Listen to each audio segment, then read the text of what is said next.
It's really interesting that if you look at the healthcare spend nationally and what we're spending the big money on, the hypertension, cholesterol, and the diabetes, when we're looking at those big, priority disease states, and then you look at, hey, these are like the big spends. These are the things that I can actually move the needle on.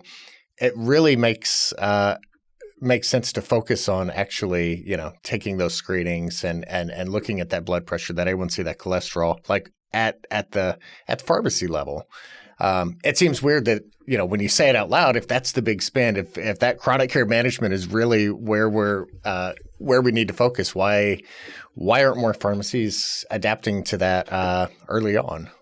Yeah, and I think that part of it is just, a lot of it is, how are we going to do it? And so every time I talk to my friends or even my staff, I'm almost ready now, because every time I propose something, I always prepare myself for, well, when are we going to do that? Or how do we have the time to do that? And so I always tell them that my job is to provide, just like Mark provided me with resources, like my job is to make your life easy so that we can take on these new things. And so if that means optimizing our filling process by med syncing everything, great, because now we're still doing the same amount of work potentially, but making it a little bit smaller. And so now you have all of this room to kind of keep working on stuff. And so always thinking about, how is this going to fit into your existing workflow? How can you handle this? And like, how are you going to provide the time so it doesn't just, like you said, peter off and fall out of style, or something you can do. So I think a lot of people just need it to have the way paved for them too. I think that was something that was very interesting,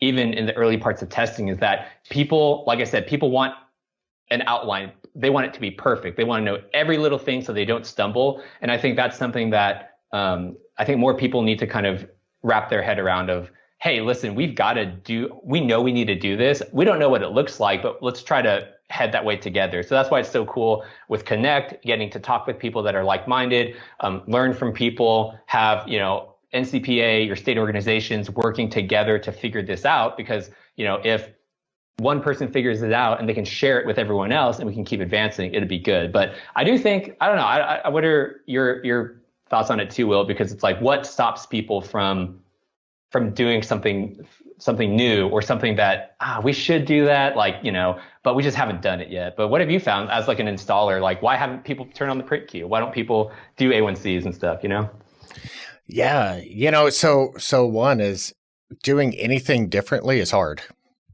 And I think that there's like a mental block to doing anything differently just because of change for the sake of change, right? Like just change in itself.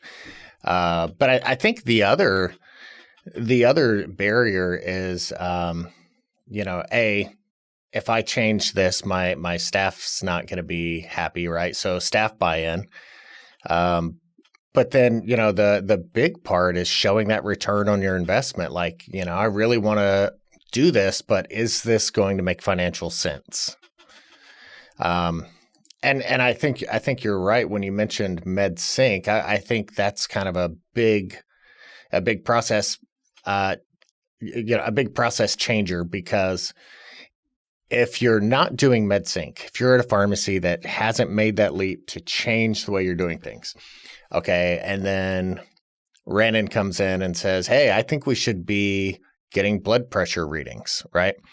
So if you're not doing MedSync, if you have a patient with just 4 medications, okay, look at all the touch points for 4 medications that aren't synced. Each one of those medications is going to have a patient calling in asking for a refill. It's going to have your team going through workflow, possibly reaching out for refills, and then notifying the patient that the prescription is ready, and then the patient coming to pick that up. And so for a fairly simple patient, you're having 4 to 5 touch points for each prescription times 4. So which one of those 20 touch points throughout the month with that one patient, which one of those touch points is the one where you're going to be clinical, right? Where you're going to make an impact.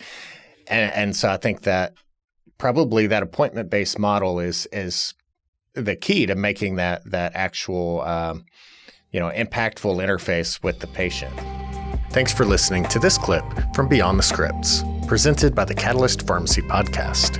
If you enjoyed this episode, please support our channel by liking, subscribing, and clicking the notification bell so that you'll be notified anytime we post new content. To stay up to date with all of the latest independent pharmacy news and content, follow PioneerRx on your preferred social media platform.